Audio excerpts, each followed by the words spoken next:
Good morning students, मैं हूं Bala Maiyar. The topic importance of management, this the part of lesson number 2। Here there are seven importance of management. The first one is providing managers with useful insight into reality. यानी कि जो पहले वाली importance है उसमें कि जितने भी मैनेजर्स हैं उनको improving intelligence level of management, यानी कि उनके जो इम्प्रूवमेंट है उसको यहाँ पर इम्प्रूव किया जाता है। उनके जो नया लेवल है उसको स्टैंडिंग लेवल वो समझाया जाता है। यानी कि ये कह सकते हैं कि जब मैनेजर अपने आप में एक एक्टिव होगा, आगे की सोचने वाला होगा, उसके अंदर जितनी ज़्यादा इम्प्रूवमेंट हो जाए ऑर्गेनाइजेशन उतनी ही सक्सेस होगी और जो गोल होगा वो भी अचीव हो जाएगा। तो second is optimum utilization of resources. तो जो एक मैनेजर है, मैनेजमेंट जो उसके प्रिंसिपल हैं, तो अगर हम उनको यूज़ करते हैं तो उनके यूज़ करने से जो ऑप्टिमम यूटिलाइजेशन रिसोर्सेज हैं उनको यूज़ करता है और कम से कम कीमत पर अच्छा प्रोडक्ट बना देता है।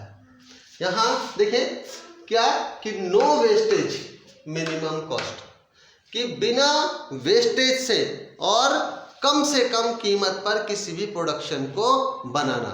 This is the importance of management principle. Third one is scientific decision. Scientific decision develop logic, cause and effect. तो साइंटिफिक डिसीजन में कि जब हम रिसर्च करते हैं किसी भी चीज़ को, रिसर्च के बाद हम उस कंडीशन तक पहुंच जाते हैं, फाइनलाइज कर लेते हैं, तो उससे क्या होगा, हमारा जो लॉजिक होगा और जो उसके कॉज होंगे, उसके इफेक्ट होंगे, वो सारे के सारे हमें क्लियर होते चले जाएंगे। तो this is also the importance of management principle. For this meeting changing environment requirement. ये जो मैनेजमेंट प्रिंसिपल हैं उसमें जो उसकी जो इम्पोर्टेंस है मीटिंग चेंजिंग एनवायरनमेंट, कि जब हम किसी भी वर्क को करते हैं, कोई मीटिंग करते हैं, तो एनवायरनमेंट से रिगार्डिंग होनी चाहिए। जहां एनवायरनमेंट ही नहीं है ऐसा कि जहां हम मीटिंग कर सकें, ऑर्गेनाइजेशन के बारे में कुछ उनको समझा सकें, तब वहां क्या होगा, वहां हमारा जो वर्क है, हमारा जो एम है वो सक्सेस नहीं हो पाता। तो यहाँ तो हेल्प इन ब्रिंगिंग चेंजेस, तो इसमें जो चेंजेस लानी है हमें ऑर्गेनाइजेशन में, उसको चेंजेस लाने में हेल्प करता है आपका ये principle. Next one is effective administration. तो help top level to make various decision.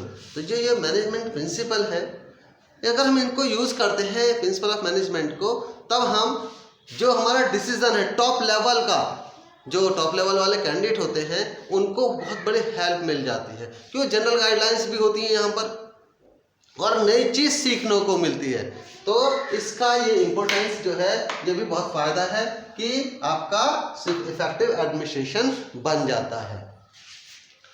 Next is fulfilling social responsibility. देखिए सोशल रेस्पॉन्सिबिलिटी कि जब तक हम अपने बारे में सोचेंगे तो हम कहीं भी सक्सेस नहीं हो सकते।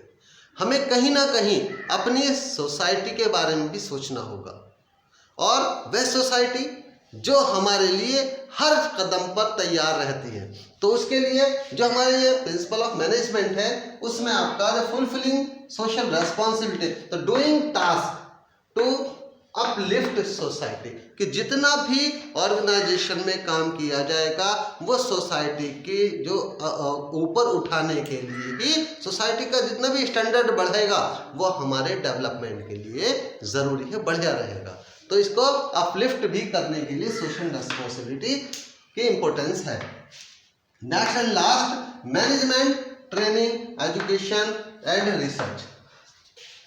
अब यहाँ जो 7 वाला है इसको ध्यान से देखिए कि management training education and research, the principle are based for training and is part of education syllabus. कि जो प्रिंसिपल है, जो मैनेजमेंट है, मैनेजमेंट यानी कि कोई भी इंसान क्योंकि जो एजुकेशन होती है वो कंटिन्यूस प्रोसेस चलती रहती है, वो लाइफ टाइम तक रहती है, वो चलती रहती है हमारे बॉन्ड से लेकर जन्म से लेकर के और हमारी डेथ तक। जितनी भी चीज़ सीखते हैं हमारे वो कंटिन्यूटी बनी रहती है। तो उसमें मैनेजमेंट जितना भी सीखेगा, जितनी भी ट्रेनिंग दी जाएगी, उससे क्या होगा, उसकी एजुकेशन लेवल बढ़ेगी, उसका स्टैंडर्ड बढ़ता चलेगा। ठीक है ना। तो ये सारे जो प्रिंसिपल ऑफ मैनेजमेंट हैं, उनसे एक मैनेजमेंट के अंदर ट्रेनिंग भी होगी, एजुकेशन भी हो जाएगा और रिसर्च भी होती चली जाएगी। तो इसमें ये क्या है, ये सारा का सारा एक क्या है, एक सिलेबस है मैनेजमेंट को क्या ट्रेनिंग वगैरह देने के लिए और एजुकेशन देने के लिए। Is it clear? Okay, right it and do it again. Thanks and have a nice day.